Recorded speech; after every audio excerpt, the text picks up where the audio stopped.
The Carolina Hurricanes were able to win their fifth straight opening night game the other night against the Ottawa Senators. But how did they do it? We talk about that in this episode of Locked On Hurricanes. Your Locked On Hurricanes, your daily podcast on the Carolina Hurricanes. Part of the Locked On Podcast Network. Your team every day.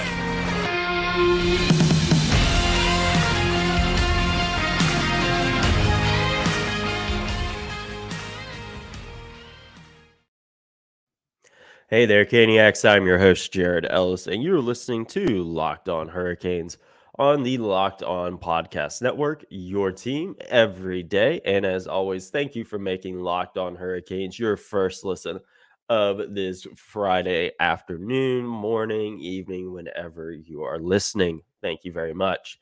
And today's episode is brought to you by the folks over at FanDuel Sportsbook, official sportsbook of Locked On. Make every moment more.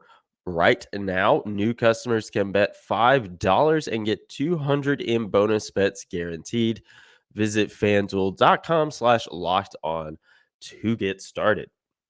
Now, the Carolina Hurricanes, they were able to get the win on opening night against the Ottawa Senators the other day, and with a final score of what was it? It was 5-3, I believe it was. We're looking at the NHL app right now, folks. For whatever reason, I did not write down the score. Yes, 5-3 was the final score for the Hurricanes on opening night. And we're going to start out with some couple big takeaways, then we're going to get into a breakdown of the game. And there's a few takeaways that I have from this. We'll start off with one of the more positive ones, and that is it's only one game, so we'll see how things go. But it does feel that they are finally getting that level of grittiness and physicality that they may have been lacking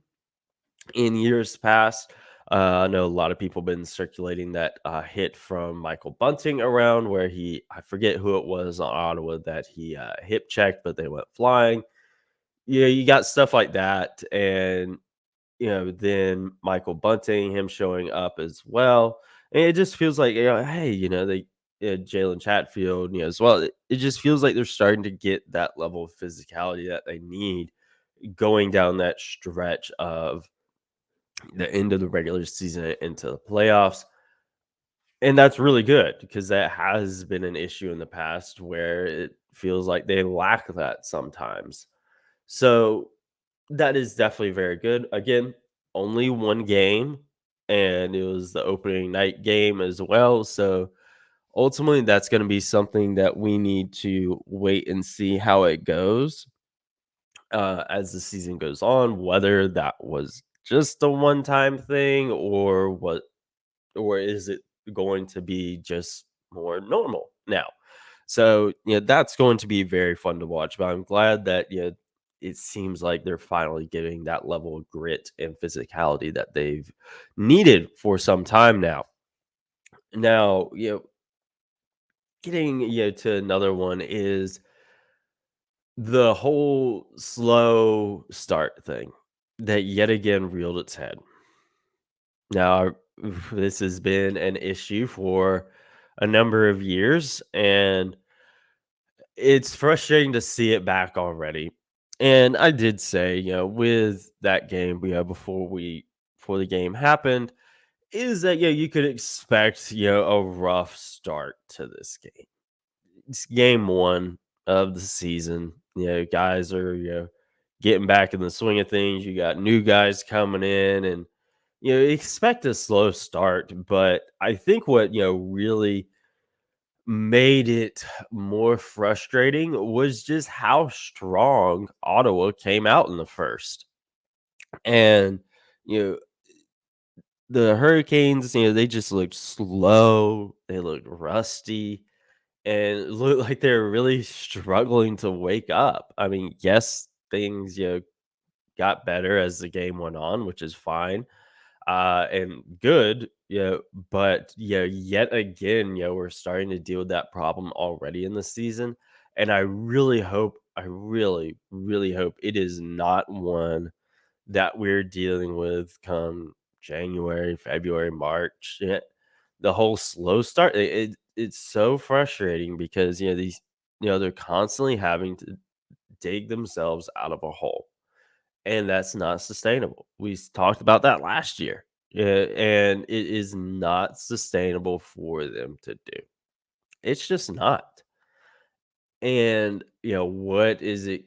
I think with that again, it was game 1 of 82. So, we're gonna, give it a little bit of slack on that one, but it is really something that I do not want to be, having to watch night in and night out this season. I expect it at, this time, right now, but once we kind of get to like, you know, mid-November or something like that, that stuff's better. It's got to be gone. Yeah, it's got to be. I get it right now. The season just started. I get it. And now, they're about to go on that road trip for just about the rest of the month. So I get it right now of thing getting back in the swing of things, new guys figuring where they slot in and what they need to do. I get it right now, but it's not something we can be dealing with later on in the season. Plain and simple. And I really do not want to deal with it. And we'll talk more. We'll talk some about this in the breakdown of the game as well. But there were definitely some interesting things some guys were doing out there. Jordan Martinook, he was creating a lot of chances for that third line, which was really, really good. He's kind of picking up where he left off from last season, having arguably a career year. So the fact that he's out there doing that again, that's going to be really good. And then another one, are we surprised at this one? Um, you know, a Tony D'Angelo defensive breakdown ends up leading to an Ottawa goal. And it was Ottawa's first goal as well. And I said when we were previewing the game, I didn't think they were gonna go 11-7. They did. I don't necessarily know if I agree with it. Honestly, I probably don't agree with it. It just feels like anytime they go 11-7, it just doesn't end well. And I get wanting to have Jalen Chatfield out there. Yeah, he's so good. I get wanting to have Tony D'Angelo out there because he is does bring some offensive firepower for you. But man, you get breakdowns like that beginning of the game. What the heck? You know, and again, it was the first game of the season, so I'm trying not to be too hard, but come on, man.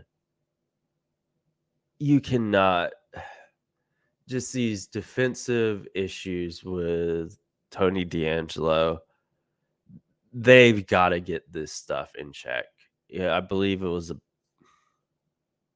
what was it? I believe it was God, I'm trying to remember what exactly happened, but it ended up leading to a breakaway. And I think he was just where he wasn't supposed to be, or I think that's what it was, but I don't remember exactly. But ended up leading to a breakaway, and Ottawa scores. And they've got to really work with him on improving his defensive game this year. They seriously do, because D'Angelo is not going to be on that first pairing with Jacob Slavin anymore. It's not going to be. He is third pairing. He's swapping in and out with Jalen Chatfield. Plain and simple. That's it. And that's his role now. He is not a first pairing defenseman for this team now. So they have really got to work with him and get him to halfway decent uh defensive skills, because it's not there. He doesn't have that security blanket now, and we can't be dealing with that stuff. It's already game one and you're seeing it. No, you cannot have that. They've got to get his defensive game in check, or he's going to be sitting in the press box, and it's going to be Jalen Chatfield out there. That's going to be it. And maybe he knows that. Maybe he doesn't. Maybe he thinks, oh, yeah, I can put up a bunch of points. It don't matter.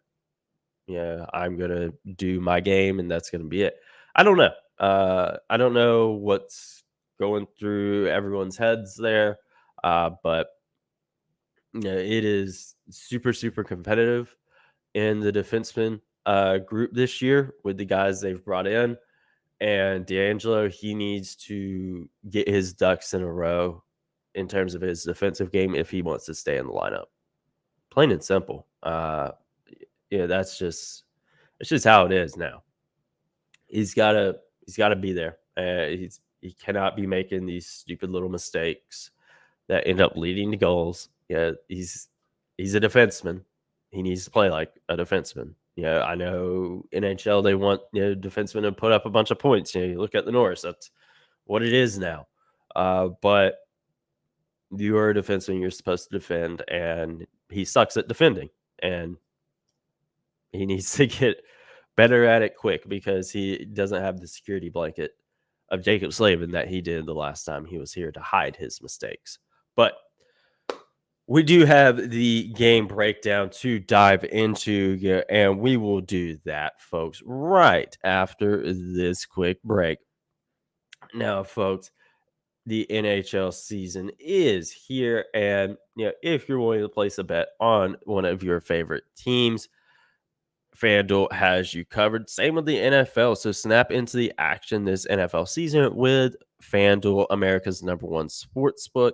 Right now, new customers get $200 in bonus bets guaranteed when you place a $5 bet. That's $200 in bonus bets, win or lose. If you've been thinking about joining FanDuel, there's no better time to get in on the action. The app is so easy to use. There's a wide range of betting options, including spreads, player props, over-unders, and more. So visit FanDuel.com/locked-on and kick off the NFL season. FanDuel, official partner of the NFL. Now, folks, diving back into the game breakdown.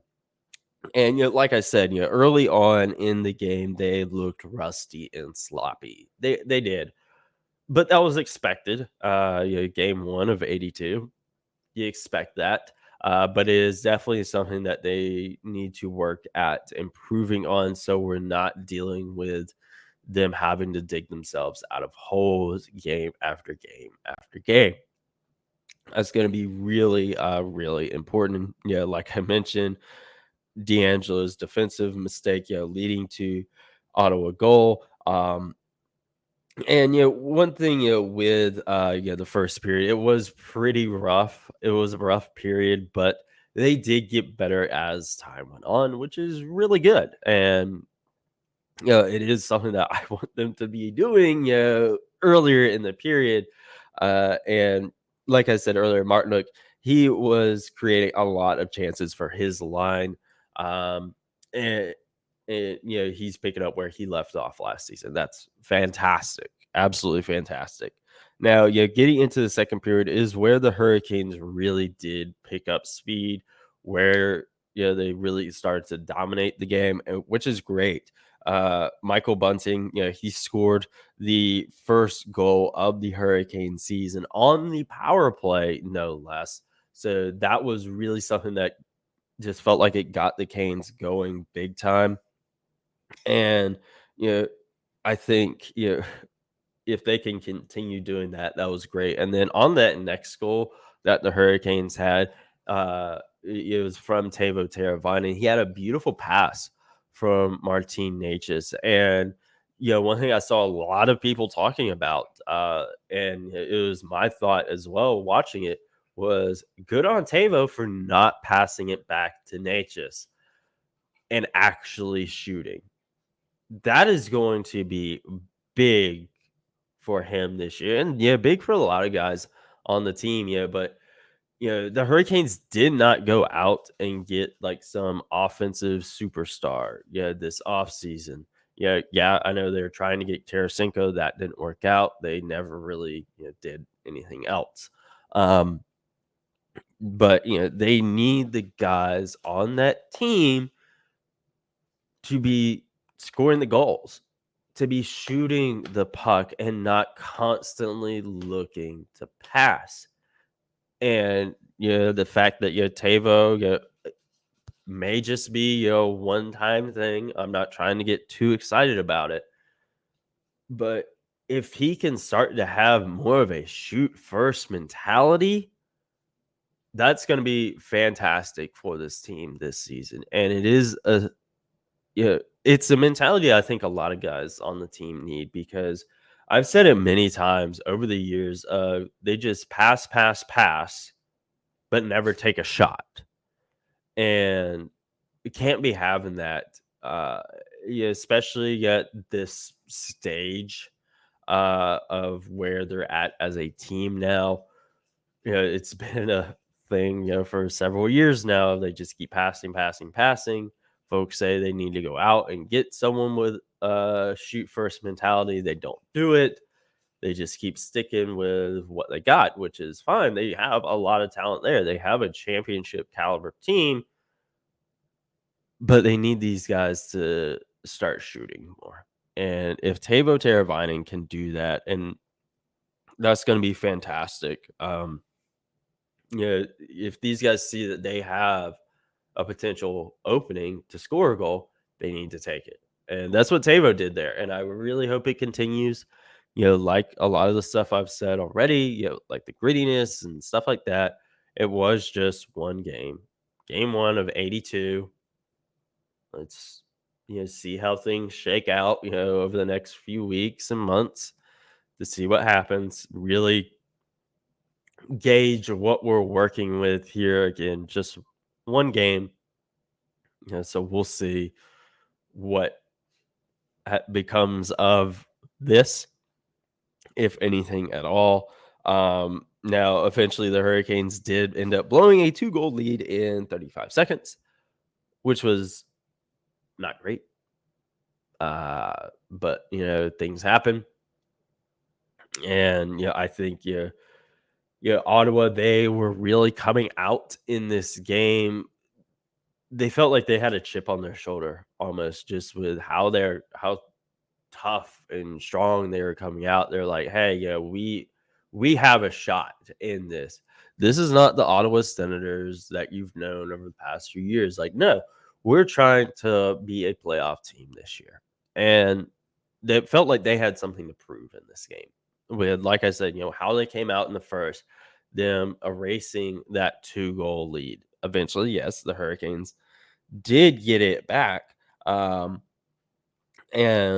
one thing that was fantastic that I think really sucked a lot of momentum out from Ottawa was the Brady Skeji goal. I had talked about them potentially splitting up that pairing of Skjei and Pesce, and going like Orlov and Pesce and moving Skjei down to the third line or third pairing. That's not what they did. And this right here is proof as to of why they did not, because there were some absolute phenomenal passes to end up setting up Brady Skjei on that goal. And Brett Pesce, I believe he was the one that made that final pass to set up Brady. And these two know each other so well. They've obviously played next to each other for several years now. So they know each other. They know what the other one is looking for and what to expect. And that's a prime example of it.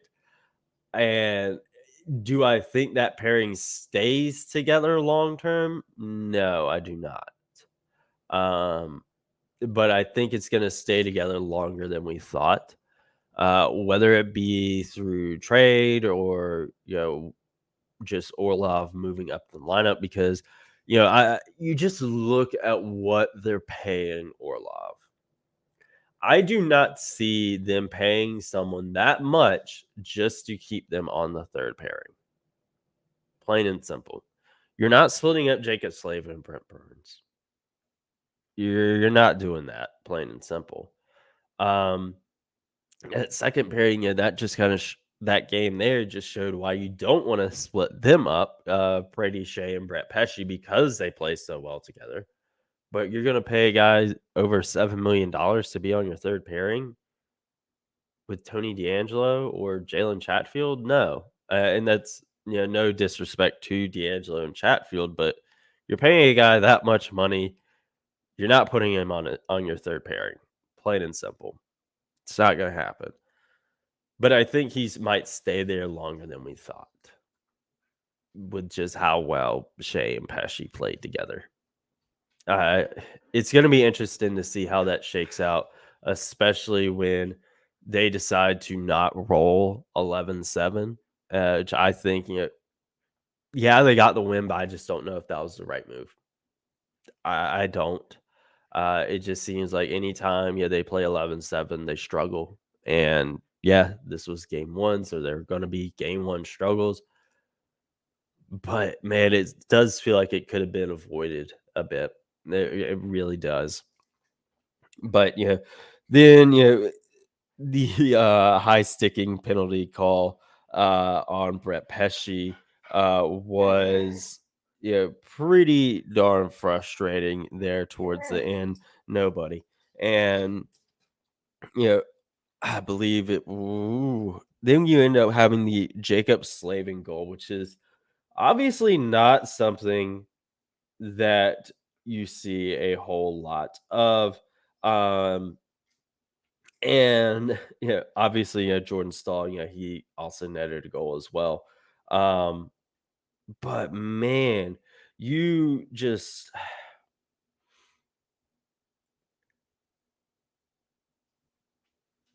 that Jacob Slavin goal, it just felt like yes, we did it. We got the win. And the fact yeah, and that puts you up 5-3, but it just felt like it was that final nail in the coffin of just getting this win. And yeah, I'm really happy for it. I believe it was also a shorthanded goal. NHL app has updated, and I'm still learning how to use it properly. But it was it, man, it's one of those that it was a real feel good goal. Jacob Slavin, he doesn't do that often.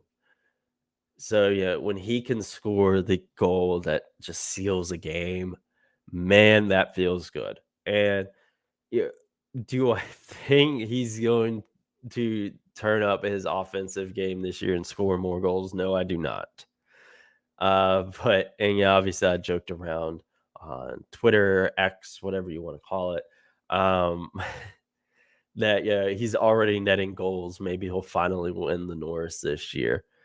And man, it just I don't think he's gonna have an Eric Carlson-esque season like Carlson did last year. I don't think that's gonna happen. But man, it would be cool to see Jacob Slavin add that extra layer to his game. It would be cool. Do I think it's gonna happen? No, I do not. It's just never been his style. But it was a real feel good one from your goal that seals the game to come from Jacob Slavin. It's a guy that the fans absolutely adore, a guy that doesn't score a whole lot of goals, and for him to get a top shelf like that, man, it felt so good. It did. It was such a feel good goal. And again, it solidified the win for the Hurricanes, put them up 5-3. And Now they're 1-0-0, fixing to head on their big West Coast road trip that they do every year while the state fair is in town. And I want to talk about my 3 stars of the game. We'll mention the official ones as well, but we will dive into those right after this quick break, folks.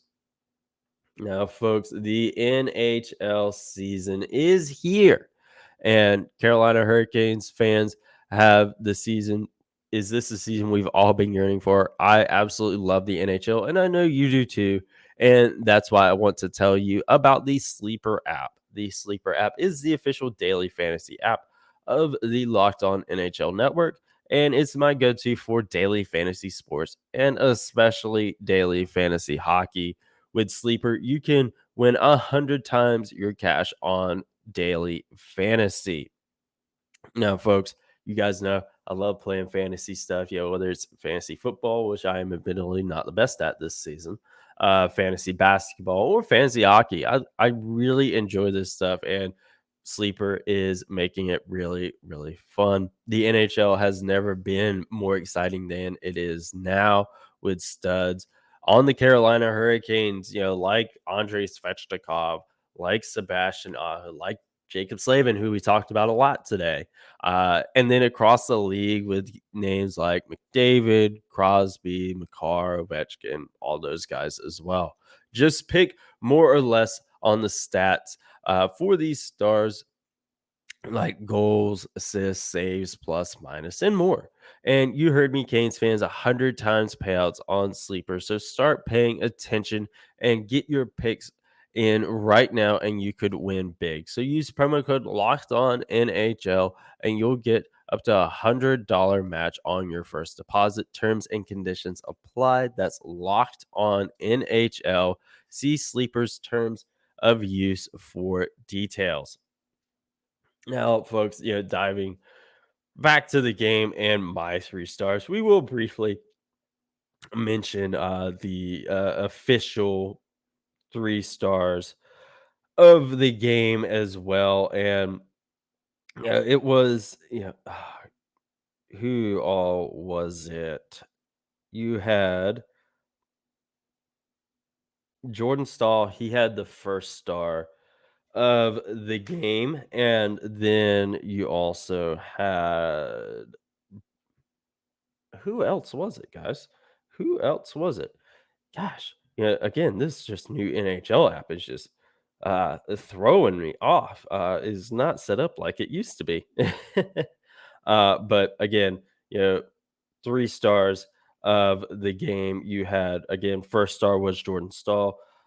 Second star was Brady Skeji, and third star was Michael Bunting. And yeah, all these guys, phenomenal stuff that game. And can't really argue with those 3 stars either. They all did really, really well in that game. And Brady Skeji, like I said, him, just coming out of, he had such a good season last year offensively, career year last year, and then for him to continue that on this season, that was absolutely fantastic. And Brady Skeji, and honestly, my 3 stars are probably going to be the same as this right here as the official one, simply because these guys all had all had really good nights. Michael Bunting scoring the first goal of the season and his first point as a Hurricane, and then Brady Skeji and Jordan Staal both having multi-point nights. Skeji being a part of that Teuvo Teravainen goal, set having passed from himself to Natchez and to Teuvo to set that goal up. It's a really, really good goal there towards the end of the second, which really just felt like they gave them some momentum.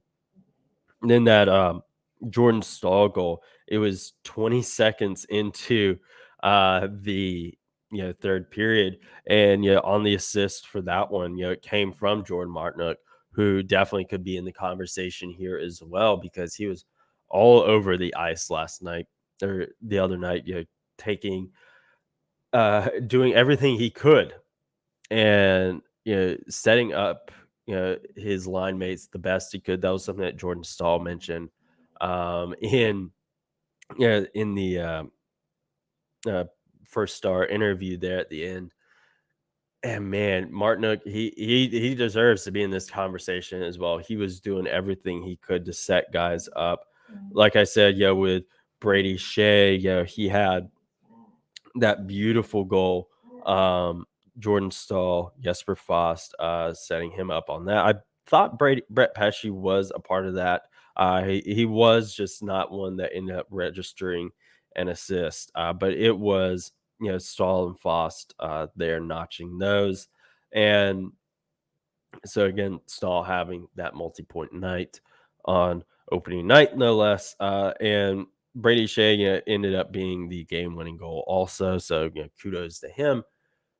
But man, that goal was so beautiful, and gosh, just watch the replay of it. Honestly, I can't talk about it anymore. You just got to watch the replay, and then Jacob Slavin's shorthanded goal there about midway through the third, getting set up from Seth Jarvis and Jesperi Kotkaniemi.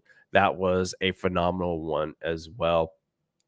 Now, obviously, like I said, Jordan Martinook deserves mention here. He had really, really good game all over the ice, setting up, chances for his teammates best he could. And then Frederick Anderson obviously deserves, a little bit of a mention here also. There was, that bit of an issue that they had there, blowing that lead, but ultimately that's not something I'm super looking at him at. Just final game stats, shots on goal, Ottawa 30, Carolina 42. That's kind of how you figure things. Carolina usually outshoots their opponent. And face off, Ottawa 48, Carolina 52. Another thing I don't remember if we mentioned, Michael Bunting's goal did come on the power play. The Hurricanes ended up going 1 of 6 on the power play, so they're now 17% on the season. So, again, just one game, can't really go too much in there, but it was nice to see the power play already netting a goal this season, because we all know how much of a struggle it can be. And I just hope that is something that can continue throughout the season.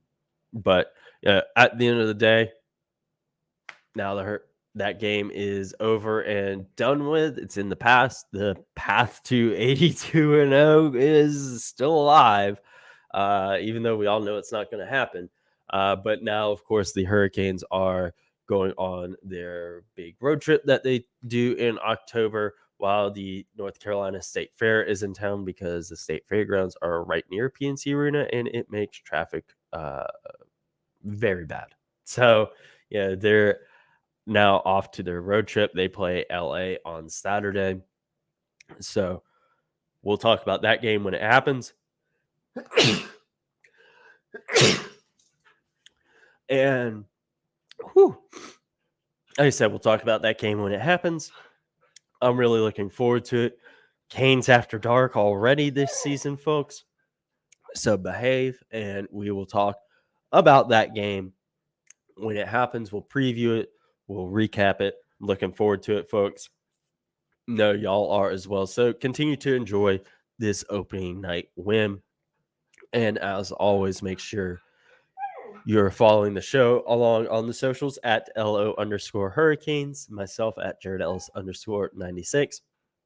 And let's go Canes. And I guess, this season, let's cause chaos.